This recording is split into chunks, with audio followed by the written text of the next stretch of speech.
Thomas Lernartz, did he make it here? Is he available to speak?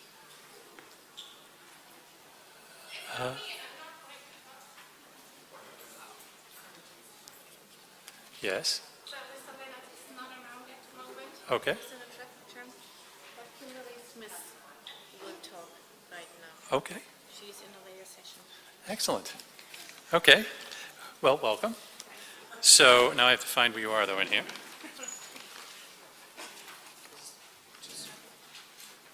Kimberley Smith. Excellent. So we have a change in the program. So Kimberley Smith from Uxbridge in the UK is going to talk about psychosocial well-being and health-related quality of life in a UK population with Usher Syndrome. Once she gets her headphone on here.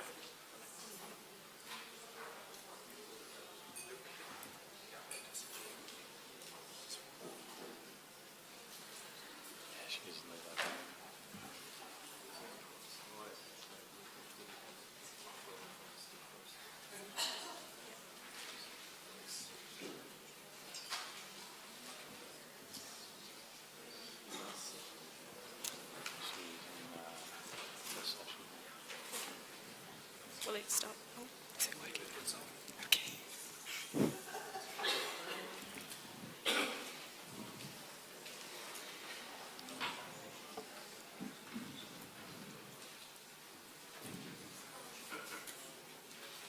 Good. Thank you for doing it. It's okay. Short notice.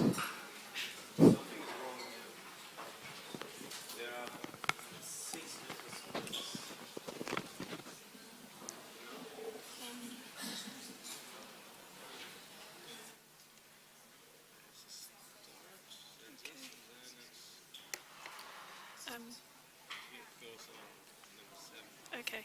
Would you like my laptop? I've got it on there as well.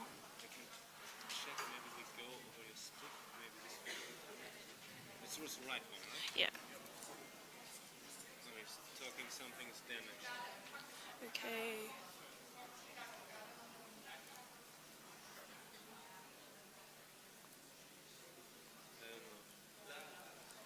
I've had this before. It's been damaged, and it's been damaged because of one of the. If we go down, it's. 7 again, so it's.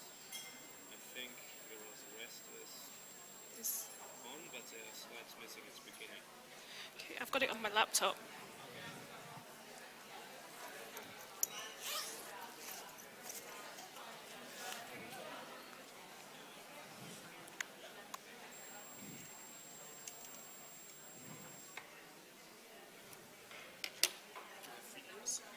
Nope.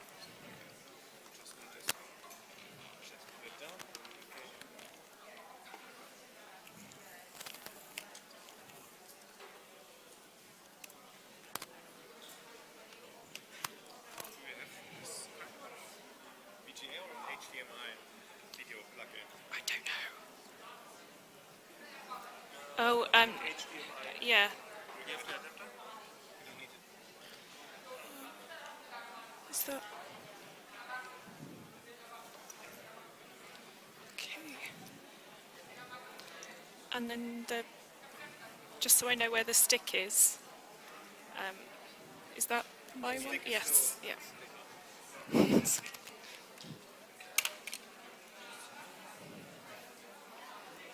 Oh no, that's all right. It's actually on the physic. Oh, it's on the laptop itself. Ah, okay. That's okay. Okay.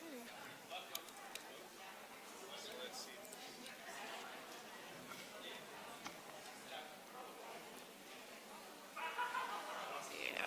Hier ist der vom Lennartz drauf, der wird gleich noch. Okay.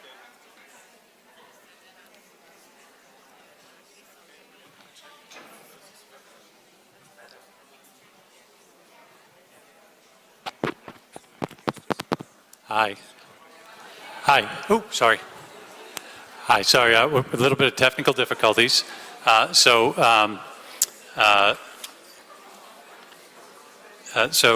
you to Kimberly for stepping in at the last second. If we could have everybody's attention, we're ready to get started again. I also want to just give you one more quick update on the schedule. We're going to, Thomas is here now, so he's going to follow Kimberley, and then we'll have lunch. So we're going to delay lunch just a little bit, but we'll pick up the time on the back side of it. Okay? So thank you, Kimberley. Thank you. Okay, can then people hear me okay? I've got the worst spot. Nobody wants to have the spot before lunch because all anybody can think about is the food they're about to eat. So I'll try and get through this as quickly as I can for you all. So I'm here to talk to you today about quality of life and psychosocial well-being in Usher Syndrome. To give you a little bit of background about myself, I am a lecturer in health psychology at the University of Surrey. But prior to working there, I worked as a lecturer at Brunel University London. And I taught on a master's in health, behaviour and psychology. And it was while there that I was approached by a student called Gavin Dean, who has Usher Syndrome himself, who really felt very strongly about doing a project around psychological well-being in people who have Usher Syndrome. So I think before anything else, what I would really like to get across is this is very much Gavin's project, and I'm here representing it on his behalf. Gavin himself wrote a blog for the Limping Chicken website, and that blog gives you a really nice insight as to why he feels that this was an important project to do. He says, having Usher Syndrome himself, since he was a teenager, he often found himself in many situations where his deafness and blindness left him feeling depressed, anxious, isolated, hopeless, and frustrated because of the many challenging and uncertain experiences that he would encounter in his everyday life. He felt that these feelings came from barriers in communicating with other people, barriers in mobility, barriers in accessibility, and also a general lack of understanding and appreciation, and even acknowledgement about what Usher Syndrome is and how it affects people throughout their lifetime, both physically and psychologically. So by undertaking this study, it allowed us to get some, he calls it hard scientific evidence into the public eye on the impact of Usher Syndrome on psychological well-being. And we published a paper on his work in 2017 in a journal called BMJ Open, and anybody can access it. So if you feel that you want to, you can go and download the study that myself and Gavin did. But before we get into the study itself, I'd like you all to think about what health is. If I was to ask each one of you, how would you rate your own health on a scale that runs from excellent, very good, good, fair, or poor? How would you rate it? And then think about what is it that's influencing how you rate your own health. There'll be lots of different things that are influencing how people think about their own health. There might be physical issues that are happening, but other people, it might be linked to functioning, not being able to physically do what they want to do or need to do. For some people, it's social. They can't go out and engage with people as they want to. For some people, it's very much linked to how they feel psychologically. And this is reflected in the World Health Organization definition of what health is. It's not just the absence of disease or infirmity, it is a state of complete physical, mental, and social well-being.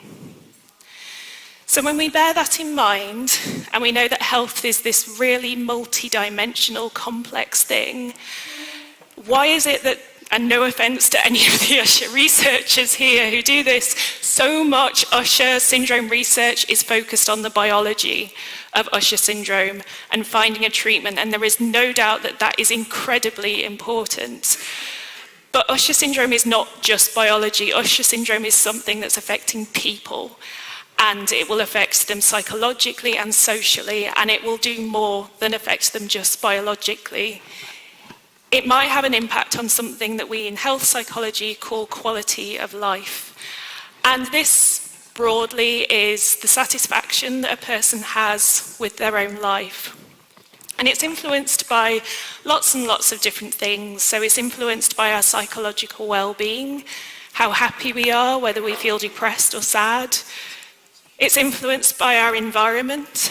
There's work showing that if you're in an area where there's lots of green spaces, that's better for your well-being than being in an environment that's very built up and very polluted. Spirituality will have an impact on people's quality of life as well. Spirituality can really help enhance people's quality of life. Another thing that can influence is level of independence, whether you're able to do things for yourself or not. When you actually ask people what is the main thing that influences your quality of life, social relationships will often come out as the top thing. We are social creatures, we need to be around other people, and so social relationships do explain a lot of quality of life. And finally, physical health is a part of quality of life, but it is not all of quality of life. So when we consider, wrong way, quality of life and what it is, we can see that, well, there's lots of things that are on that diagram that might impact people who are living with Usher syndrome. So let's consider a few of those. Firstly, level of independence will be something that might affect people who live with Usher. And Waters Miles did a very nice thesis a few years ago where they talked about something called independent dependence, where to maintain quality of life and to maintain independence, sometimes people would have to ask others for help with certain activities. Something else that might affect level of independence in Usher syndrome is change and uncertainty. So Usher syndrome, it's very different depending on the type that you have, but it's also something that changes over time the longer that you live with it. And there's a lot of uncertainty around how that change might affect you. And there's a possibility that as the condition progresses, that it might have an effect on level of independence. But ability to personally manage goals is associated with a better quality of life in people with Usher syndrome, and adaptation in particular is something that can really help. So there's research out there that's been done, interview studies, where people have almost prepared themselves for the fact that they might lose their sight, so they teach themselves Braille. And they adapt to what's going to happen so that they can maintain independence. And there's ways to maintain independence without, I don't know, I totally lost my train of thought there. I got up at 4:30 this morning to catch a plane and my brain is completely fried. I'm really sorry. I'll just smoothly go on to the next slide. So environment is something else that can impact quality of life. So navigating environment is going to be a key thing. When you look at interviews that have been done in people with Usher syndrome, uneven pavements can be something that can be hard to navigate. Branches that hang down, cyclists, these are all things that can impact on quality of life.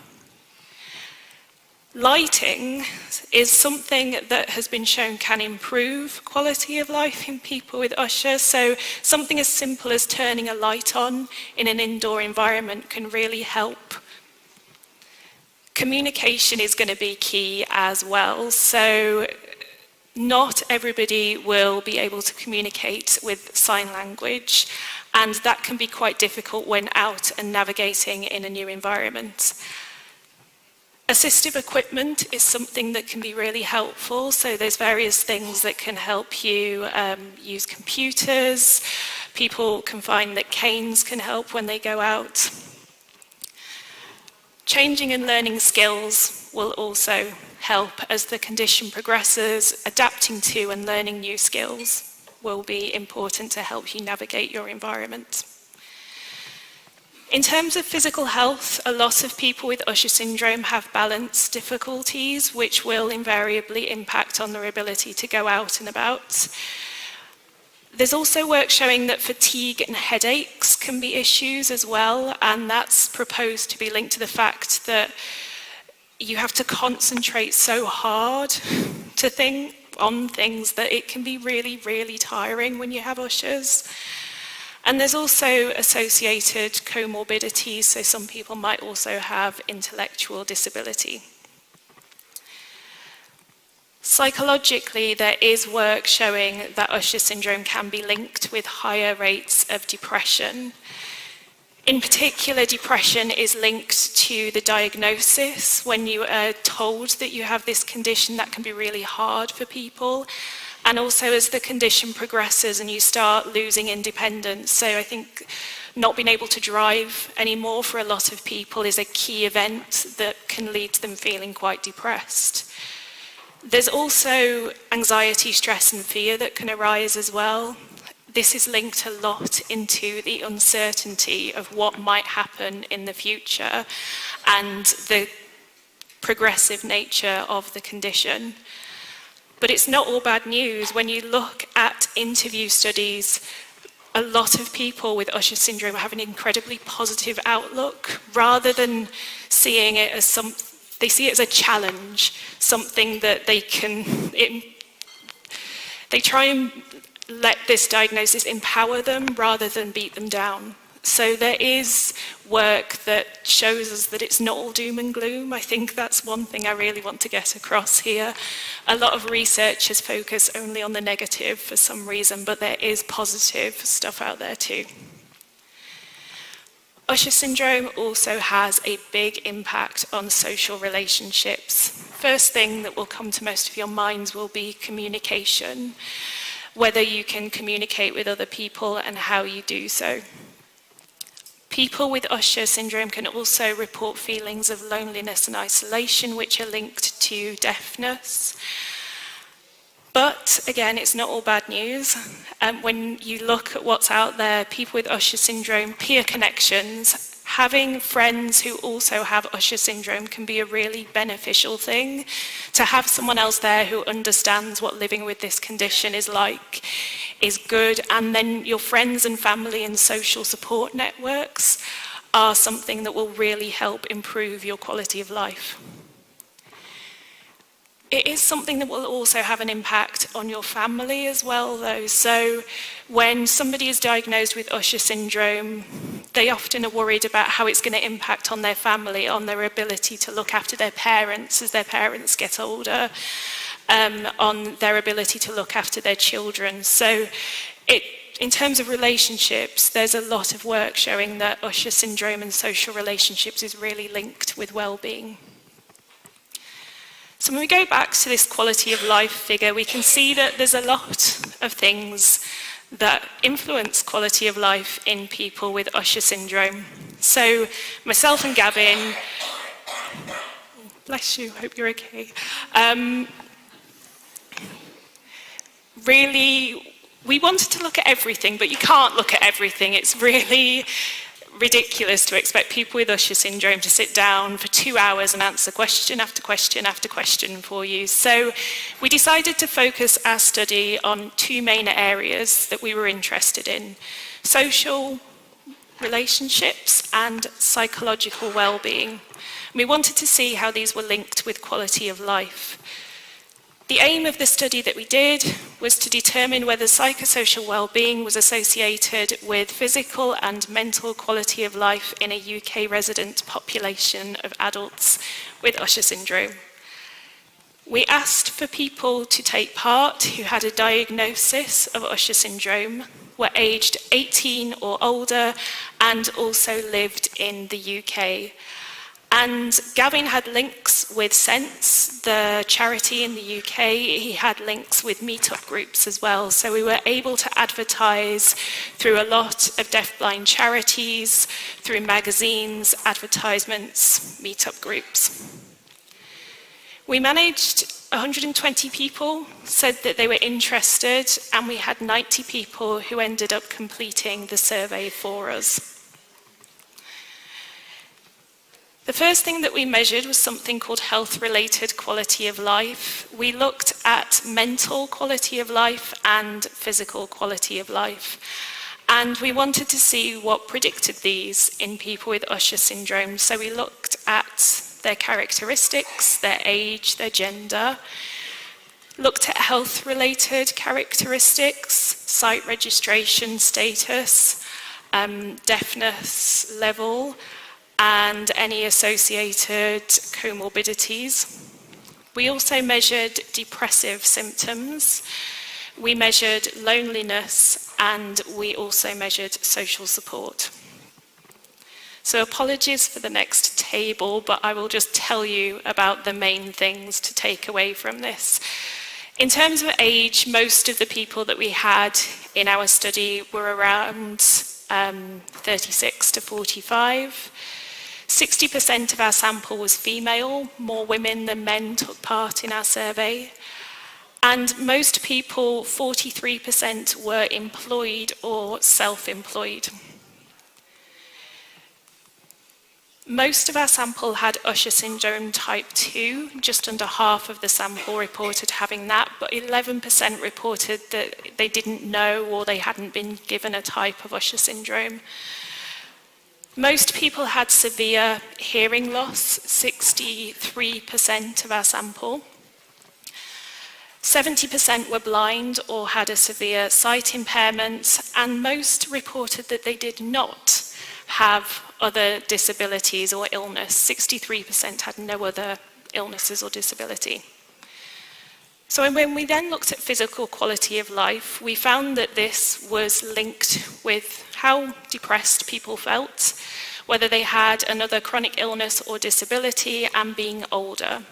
So this meant that the higher people's depressive symptoms were, the poorer their quality of life was.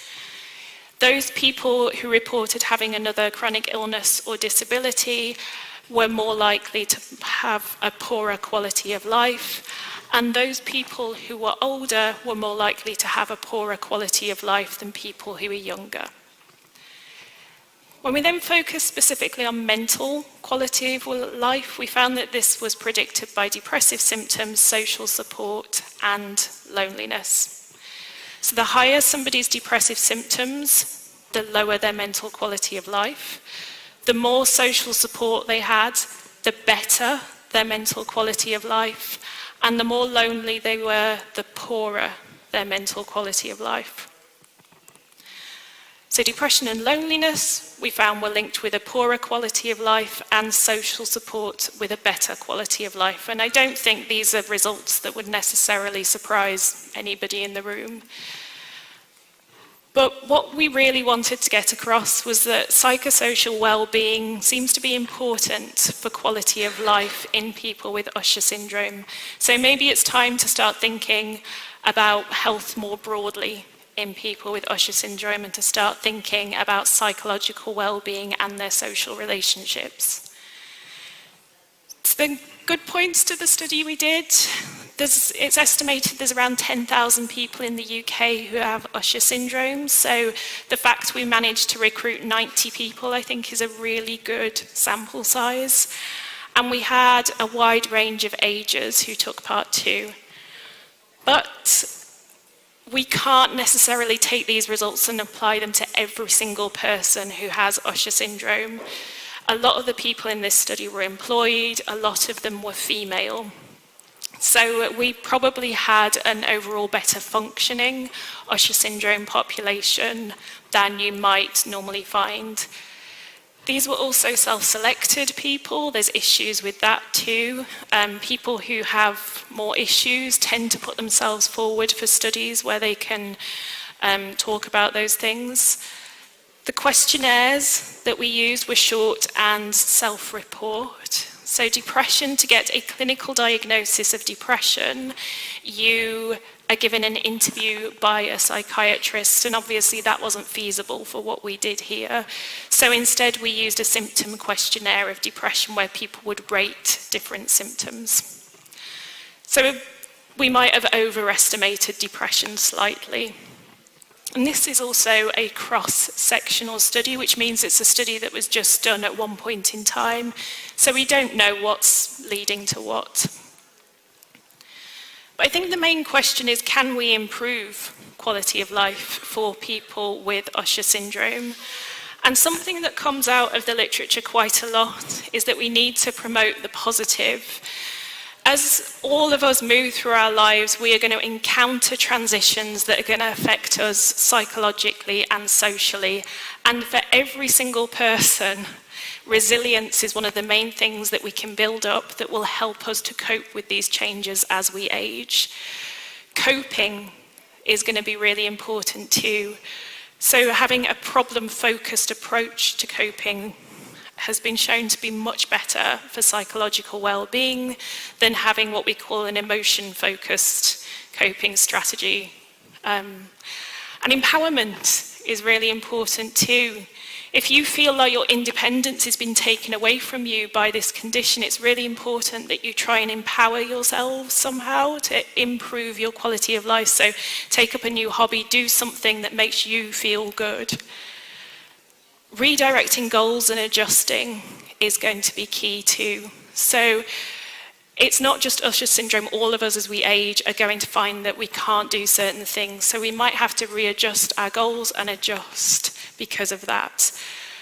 The key thing is don't just focus on the negative. Now, I am a researcher who's made their living out of looking at depression, and I am as guilty of this as anyone else. But as researchers, we just tend to focus on what's bad, and I think if we're going to improve mental well-being, quality of life, we also need to look and really focus on what's good. And peer and social support is one of those things that's good. It comes out time and time again as being really important for quality of life in Usher syndrome. There's also a lot of work showing that cochlear implants can benefit people in terms of quality of life too. So what do we need to do as researchers? We need to take a more positive psychological approach. I think the saying, seek and ye shall find, applies when it comes to psychological research. If you look for the bad, you will find the bad, but if you look for the good, you will find that too. So we need to take a more balanced approach to how we look at this. We need long-term work. Most of what we have in psychological well-being in Usher syndrome is cross-sectional, but this is a condition that worsens over time. So how does that impact people psychologically? We need more work to tell us about that. And I am aware that I have just talked about Usher syndrome as though it's one condition. I'm very aware that it's not. There are very different types that affect people very, very differently. So doing more work across different types and severities of Usher syndrome and looking at how that's linked with quality of life will also be really important. But I think the key message I want you to go away with as you go to lunch is that health is more than physical. It's not just biology. Health is how you feel psychologically and socially as well. So finishing off, I'd just like to firstly thank the Usher Vibe group. They very kindly gave us money so that we could do this study. Sense played a really big role in helping us to recruit people. Gavin, thank you so much for allowing me to do this study with you on Usher syndrome. And finally, and most importantly, every single person who took part in the study. And thank you all as well for your attention.